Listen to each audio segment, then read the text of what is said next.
Hey Algebra 2, here are our videos for section 4.6. Today we're performing operations with complex numbers, okay? So this is going to be a fairly brand new topic for a lot of us. We're working with a brand new number system today. So if you ever need to rewind the video to hear something again, maybe the first time you're like, what did he just say? Please definitely take advantage of that, okay? Because this is a brand new topic for a lot of us.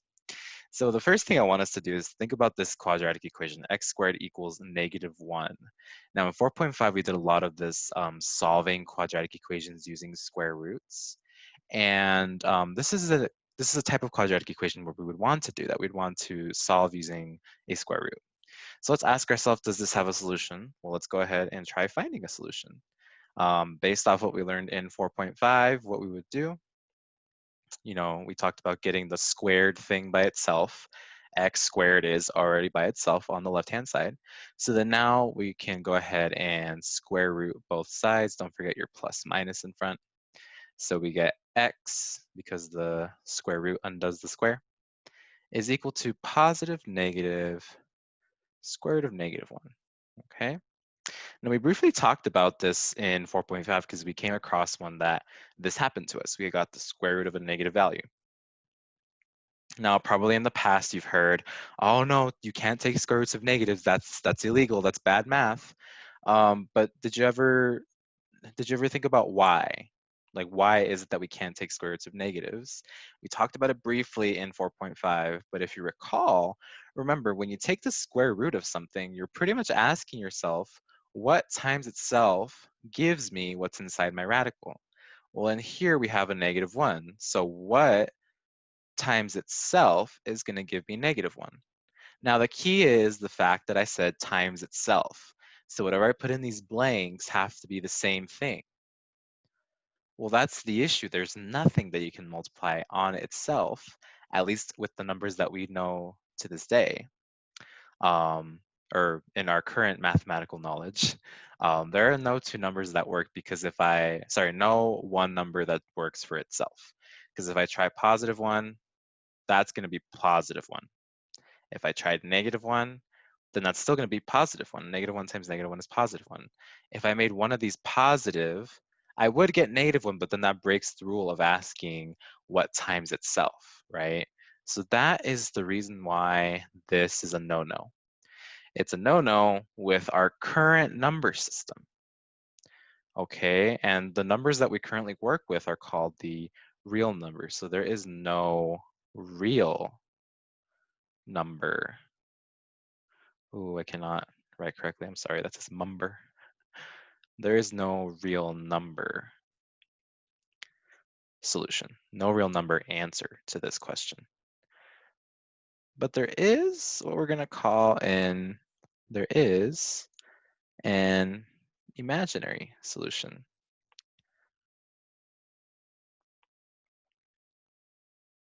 Ooh, sorry, I cannot. I cannot write words today. There is an imaginary solution. Now you're probably watching this right now thinking, why? First of all, why did I mess up that highlight? Is what I'm asking myself. Sorry about that. But you're probably watching this video and you just heard me say that and you're thinking, why are we talking about imaginary stuff? I already don't like math that much. Why are we throwing in imaginary ideas? Well, it's a long story, so I'm not going to get super into it. But sometime very long ago, somebody decided to call these imaginary numbers imaginary numbers. And a lot of mathematicians after the fact, remember this is a long time ago, a lot of mathematicians said, I really hate that word, but I'm too lazy to come up with a different word. So we're just going to keep imaginary as the name. Okay, so let's talk about what does that mean? What does it mean for something to have an imaginary solution? Okay, so the solution to this equation to x squared equals -1, we already talked about it. We know for a fact already that it's it's going to be x is equal to plus minus the square root of -1. And we're going to go ahead and just define something. From here on out, we're just going to say this is a thing. Okay, so the square root of -1, we're going to call that I, because writing the square root of -1 is going to be a pain in the butt. especially when we have to write stuff like -25 and the radical square root of -100. That's a lot of work. And remember, we said this many times before, mathematicians were lazy. We're very lazy. So we want to find little shortcuts. And this is going to be what we call the imaginary unit. This is kind of the building block. This I is the building block for all imaginary numbers. Okay, so whenever you see a square root of -1 from now on, we're going to write I instead of the square root of -1. Okay, so I can rewrite this as x is equal to, I still want the plus minus, but instead of writing square root of -1, I'm going to write I. Okay, now I want you to just kind of take a second to kind of think about this. They're called the imaginary numbers, but they're by no means imaginary. They exist. They're an actual thing. They're not things that happen when you're daydreaming, as the word imaginary kind of leads you to believe. They're not just in your imagination. They're a real thing. Okay, and they have a lot of applications in engineering, in physics, and so on and so forth, and some of those hard sciences. Okay, so they are used and they're very useful. Maybe later we'll talk about some of the things where you can use these guys, okay? For now, let's just kind of keep trucking along. So here are some properties that'll help you when we're working with square roots of negatives, okay? So R is some positive number, and the reason why is because when we say square root of negative R, if R was negative, then this would actually just be a positive number. So R right now is positive, that way when I stick the negative on it, it's actually negative, okay? So from here on out, sorry, wrong button. From here on out, when you see square root of a negative number, we can just write that as I times the square root of that number to be able to work with it in the ways that we want to work with it. So for example, if I had the square root of -3, this is going to be equal to I times the square root of 3. If I had the square root of -25, this is going to be I square root of 25, but then square root of 25, you know that very well, is 5I. All right, and hopefully this doesn't confuse you too much. Whenever it's a radical coefficient, we usually put the I in front. Someone decided that and then kind of made our lives harder by saying, okay, well, when it's not a radical, when it's a whole number or a fraction even, let's go ahead and just put that coefficient in front. It's not like super important. In fact, and the reason why we put the radical after the I whenever we have a radical coefficient is because if we write this, then sometimes you might think, oh, it's the square root of 3I instead of the square root of 3 times I. That's the reason why, okay? So don't get too psyched out about it. And then this property, you don't really need to memorize because you can just do this out every single time. But whenever I take I times the square root of R and I square it, I just get negative R. And let's see why that's true. Let's see that with a concrete example. Let's try here, the I radical 3. I radical 3 squared. Remember, when you square something, you can write it out twice and multiply. So I rad 3, I rad 3. And let's rearrange a little bit. Let's kind of do quote unquote like terms. So we can rearrange this to be I times square root of 3 times square root of 3. I times I is I squared. And square root of 3 times square root of 3, well, that's just 3. So it's I squared times 3. And then I squared, we define I squared based on the definition up here of I being radical -1. That just means I squared is -1. So whenever I square I, whenever I square the square root of -1, remember the square undoes the radical. So then I'm left with -1. So this is just -1 times 3, which is -3, like we have here. All right, so this is kind of a little example. It's not a full proof, but we're not worried about full proofs right now. This is just an example to convince you. You can convince yourself by doing some other examples, and you'll see that it is true no matter what. Okay, so then let's do an example, bringing this kind of back to the whole point of using these imaginary numbers. The whole idea of an imaginary number is that it's going to help us solve quadratic equations that we couldn't solve before. And especially when we have a quadratic equation in full standard form. Like right now, you just see the x squared term and the constant term. But when we're in full standard form, now we're going to be able to do that. We're going to do a lot of that in 4.8.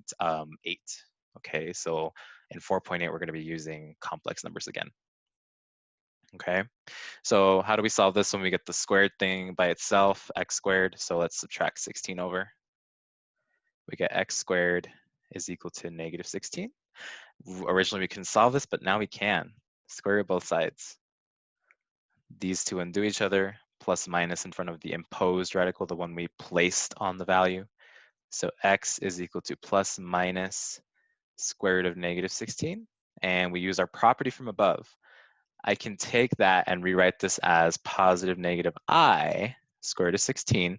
I can exchange this negative on inside the radical for an I outside the radical, making our life easier. And then the square root of 16 is just 4. So this is plus minus 4i. Cool, right? So now we have an actual answer for this equation. Okay, next one, x squared plus 11 equals 3. Again, get the squared thing by itself. Get x squared alone. Let's subtract 11 from both sides. X squared is equal to negative 8. So then we get square root both sides, plus minus here. These two undo each other, so I have x is equal to plus minus radical 8. Now, oh, sorry, I, right? Because I can exchange the negative inside my radical. Oh, and I guess I just never even wrote it, sorry. I can exchange the negative inside my radical for this I, right? Because 3 minus 11 was negative 8. I just forgot to write the negative. But then remember, I can simplify some of these radicals. Square root of 8, that's square root of 4 times square root of 2, because 8 is 4 times 2. And then the square root of 4 is just 2, rad 2. So here I get plus minus I 2 rad 2. And so then when I multiply that out, I'm not distributing or anything, but remember I can put the whole number coefficient in front of my I. So 2i rad 2. And there's our solution for that equation. And then, oh, I didn't give myself enough room for this. Let me go ahead and we're just gonna move this to the side for a second. You'll come back later, don't worry. So then, here we go. We have a little more room now. So same idea, we're getting the squared thing by itself. We're getting x squared by itself. Let's start by adding 7.